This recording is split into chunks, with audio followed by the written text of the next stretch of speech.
صباحكم بخير وسعادة، عاملين ايه؟ يا رب تكونوا كويسين وبخير. وحشتوني كتير من اخر فيديو. قهوتنا الجميلة، القهوة الصباحية اللي بتدينا طاقة كده وباور. طبعا غسيل بقاله يومين 3، دورتين كده على بعض او اكتر كمان. هنا بقى يعني سلمت امري لله وتوكلت على الله كده. قومي، انا عارفة ان انتي طبق الغسيل كده وانتي مش قادرة تيجي جنبه، لا توكلي على الله كده. وبعد ما شربتي قهوتك وفوقتي نشتغل بقى في الغسيل. والشرابات ما بتخلص، اكتر حاجة في الغسيل هي الشرابات. نحتسبه كده في ميزان حسناتنا. وما تنسونيش بقى في لايك كده قمر. يلا بينا نعمل غدا سهل وسريع. بصراحة كنت متبلة بفتيك كده امبارح، فالولاد كانوا عايزين، يعني مش عايزين بفتيك ومكرونة، بانيه ومكرونة، كانوا عايزين حاجة فيها طبيخ وكده. فقلت لهم خلاص انا متبله بفتيك وان شاء الله هتعامل معاه كاني بتعامل مع اللحمه الستيك او المكعبات عشان اعملها طاجن باميه كده قمر. هنا بقى كنت متبلاه عادي، بصل، ملح، فلفل، نص ليمونه، بتدي طراوه حلوه جدا للحمه.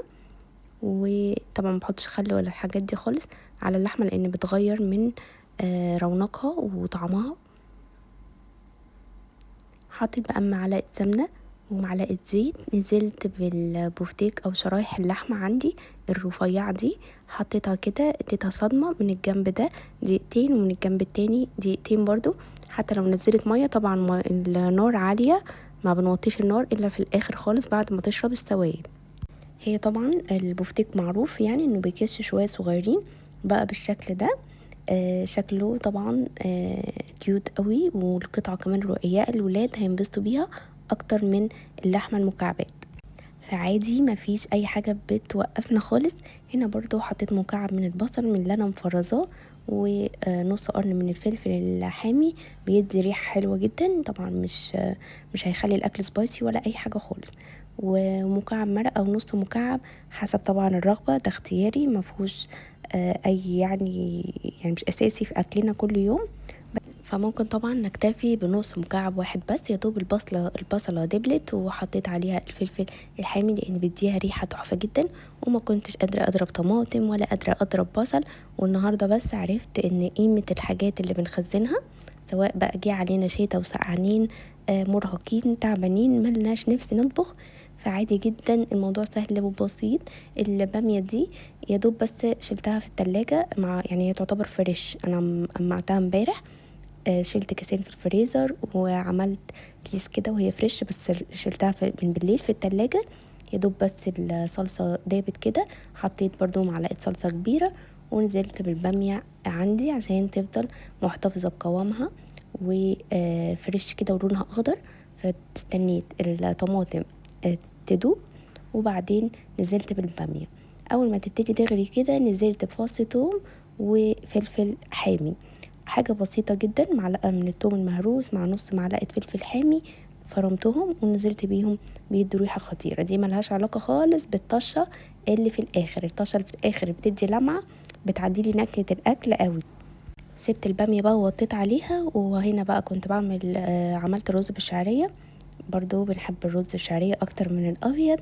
عملته برضو وجهزته، البامية وطيت عليها وسبتها كده تستوي مع نفسها واعمل لها الطشة في الاخر.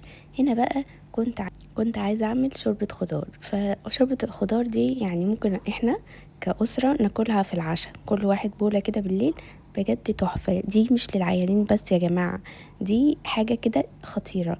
لو عملتوها بنفس الطريقة اللي بعملها دي هتحبوها وهتدمنوها.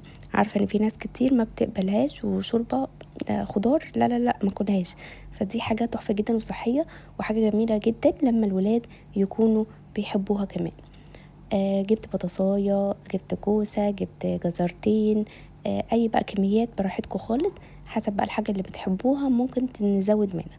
جبت بقى معلقة سمنة صغيرة كده واديتها تشميعة كده على النار، وقلبت الخضار بحيث ان ياخد كفر كده ويتغلف. ايه فايدة ان انا اقلبها في معلقة سمنة او معلقة زيت؟ وكان عندي شوربة سايباها طبعا تغلي وتقصر على النار عشان يبقى طعمها مظبوط جدا وتكون بتغلي كويس قوي.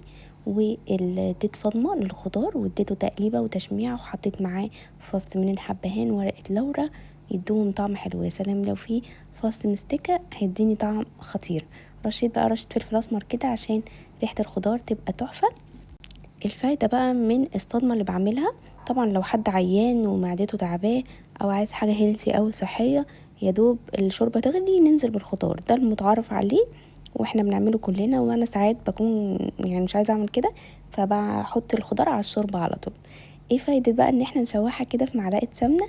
ان هي الكوسة تفضل برونقها، البطاطس تفضل برونقها. يعني ايه برونقها بالنسبة لي؟ يعني ان هي ما تتفتفتش جوه الشوربة، تبقى القطعة كده متماسكة حلوة، حتى مهما غليت هتلاقوها محتفظة وعملت شخصية كده لنفسها. البطاطساية عاملة شخصية والكوساية عاملة شخصية بالحركة اللي احنا عملناها.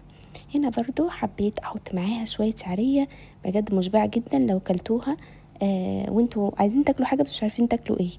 ويا سلام بقى في الشتا كده حاجة تدفيكوا. فحطيت معاها كبشة كده شعرية، اديتها برضو تشويحة في سمنة وزيت يبقى لونها جولد. وهنا خلاص الخضار عندي اتشوح كويس، هنزل بقى عليه بالشوربة او انزل بالخضار على الشوربة، مش هتفرق خالص.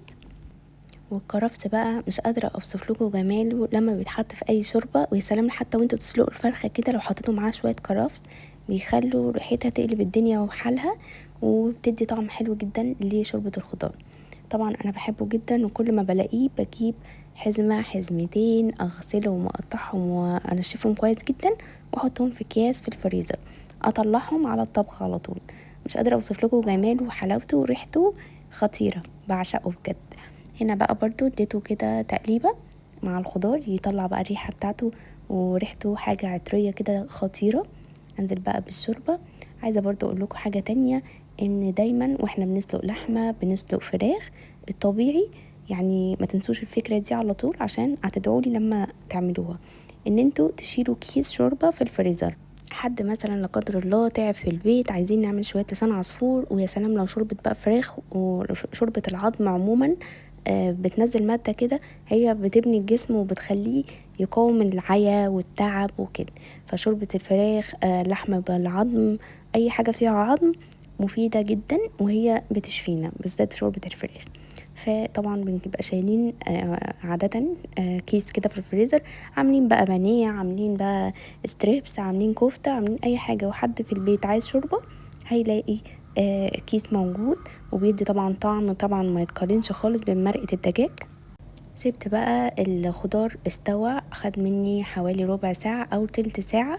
وفي الاخر خالص بقى اخر 3 دقايق نزلت بالشعرية اللي انا محمصاها، غطيت الحلة وقفلت النار 10 دقايق كمان وغرفت. الشعرية مفلفلة، الخضار ماسك نفسه، شوربة بجد غنية وتحفة وقيمة غذائية مش قادرة اوصف لكم عاملة ازاي. لازم تجربوها بنفس الطريقة دي.